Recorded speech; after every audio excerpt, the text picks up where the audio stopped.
Hey guys, welcome back to Millennial Money Honey. Today we are answering all of your burning fire questions, including what it's like living at home with my parents. The other day I put out a Ask Me Anything sticker over on Instagram, and if you're not already following me there, be sure to go follow Millennial Money Honey. And I asked you guys what kind of questions you had for me on my journey to fire, since there are lots of new faces. So I'm so excited to answer your questions and talk more about my journey to fire. Hey guys, if you're new here, I'm Katie. Welcome to Millennial Money Honey. I am on my journey to fire. FIRE stands for Financial Independence, Retire Early. That's right, I'm retiring early at 35 and I'm bringing you along for the adventure. So be sure to like this video to spread the fire, subscribe, and hit the notification bell so you get notified when the next video drops. Let's talk money, honey. First question is, do you have any steps to follow when you're first beginning your journey to fire? And for that, I have a whole 3-part series on how to retire early. Be sure to check that out. I'll leave a link up here and in my video description below so you guys can check that out. And it explains everything from getting in the right mindset for fire, starting to actually track your money, figure out where you can cut spending, increase your earning, and find your fire number. Does fire have to be started in your early 20s to be achievable? I'm starting at 29 and I hope I can do it. So for those of you who are actually just starting your own fire journey, it's never too late. I mean, assuming you're not already 65.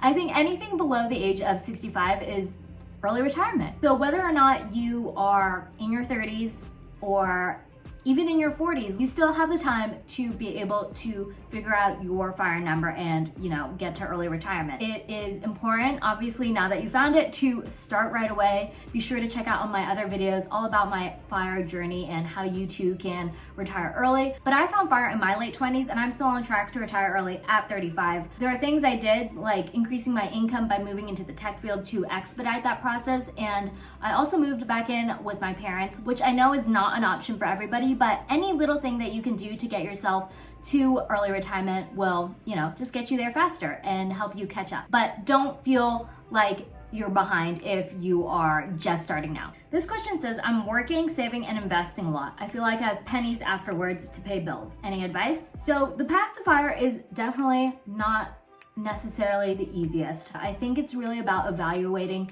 your spending and prioritizing what you can or cannot do. And I love the creativity that comes with fire. This person said, I feel like you have pennies afterwards to pay the bills, but it's also a matter of getting creative about what bills are you paying? Is it a matter of reducing your electricity usage where you can? Or could you move to a lower, cheaper rented apartment? I never want to paint fire to be oh, it's so easy. And that would be really hard and cumbersome for some people to do, to just up and move your whole family to a different, lower cost of living situation.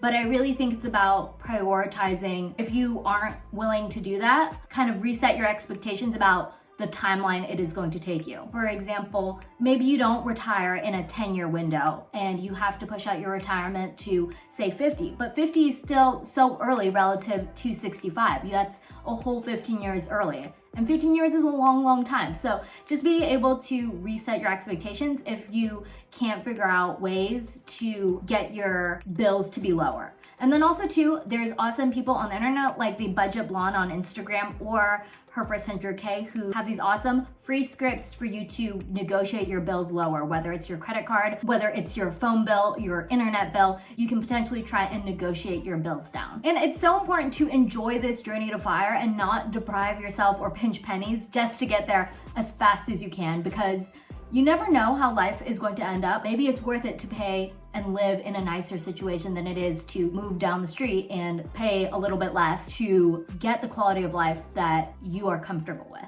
I have no income right now and I feel so far away from money goals. I get that. Money has not always come easily to me. I started out making $22,000 a year. You can go check out my wealth building timeline and hear my salary journey. And there was a long period of my life where I wasn't actually saving anything. I get not having any income is extremely hard. Just know you are not alone. It feels really isolating when you're kind of in this pit of despair almost. And there are other people who shared a similar experience. Obviously, nobody will have exactly your shared experience, but finding people you can connect with and relate with who can encourage you on your journey to stay motivated is super important. Speaking of this, somebody asked if Millennial Money Honey has a Facebook or other group, and the answer is yes. I will leave a link in the description below, but I have a Money Honey Girls on Fire Facebook group to encourage other people to share their story, connect with other people who are also pursuing financial independence, just so you know that you're not alone. And if you ever have any financial questions or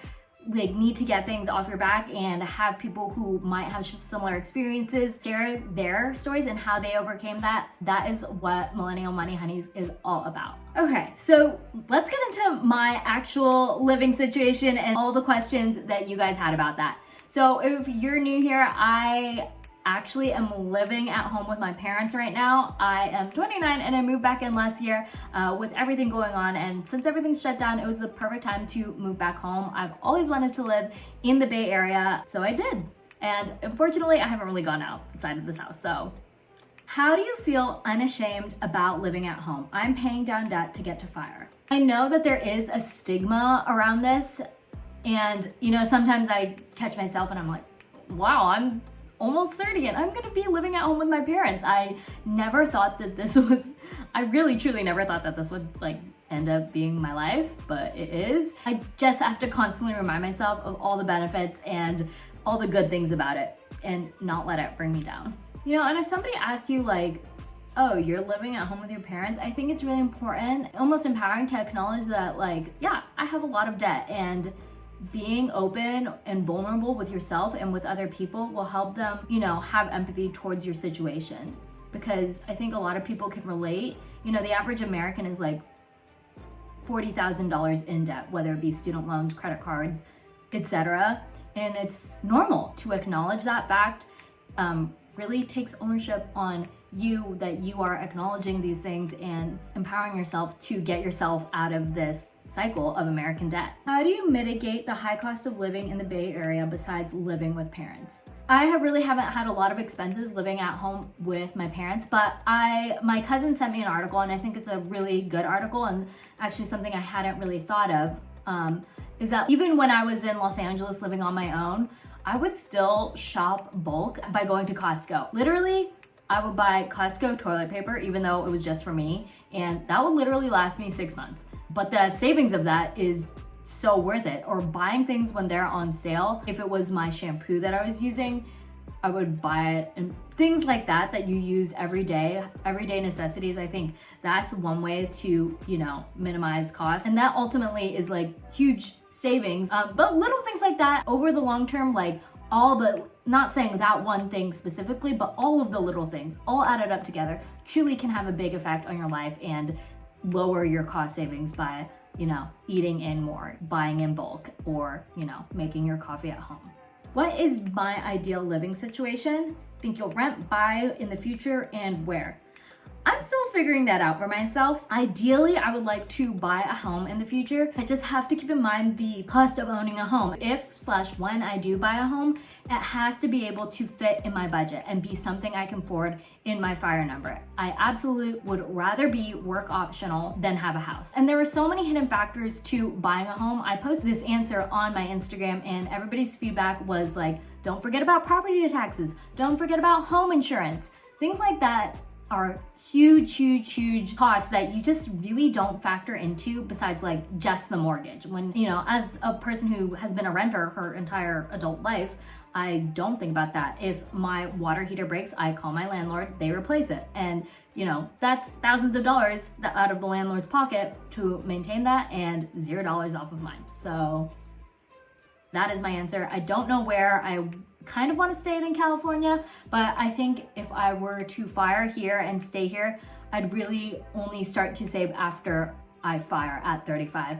And then any like savings after that would be put towards a down payment. Alternatively, if I had a partner, If I were a DINK, which stands for double income, no kids, then maybe I could plan for that sooner. But on my own, I think I would definitely focus on being work optional first. What's your plan of staying home, and until what event/goal will you leave? So no, I do not plan on staying and living with my parents until I reach financial independence.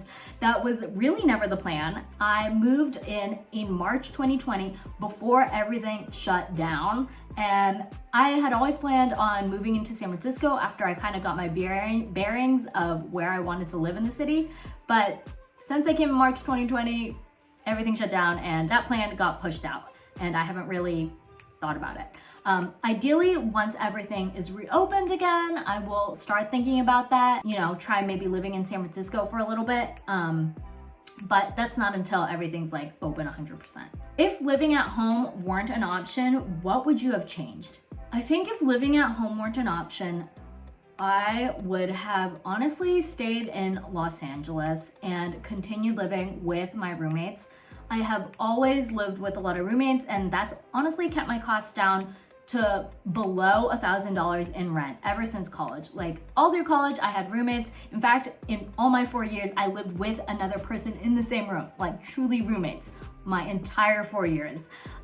So rent was super cheap in college. And then, living post-grad life, I lived with 3 to 4 roommates. So that was another 6 years that I lived with roommates. And that has always kept our costs of living down. Truly, if I weren't living at home, I would still be there because our rent was very reasonable for LA. And I like living with roommates. I think it's fun. And I know not many people can say that, but honestly, live with roommates as long as you can. So I hope that helped you start thinking about how to get started on your own FIRE journey and answered all of your questions that you had about me living at home with my parents, and giving you like some kind of motivation to really jumpstart your journey to financial independence and early retirement. Really get creative with whatever situation that you're in, whether you negotiate your bills down, buy in bulk more, or move home with your parents. And you can join just message me and be like, parent club. Like I honestly should start an adults at home club because there are more people than you think living at home, and we are all doing it for our greater good. Like every time I post about it, people reach out and are like, me too. So drop a comment below if you too are living at home, what it's like, your experience, or just any other questions you have for me. If you liked this video and want to keep spreading the fire, be sure to hit the like button for this algorithm and hit the notification bell so you get notified when the next video drops. Let's retire early together.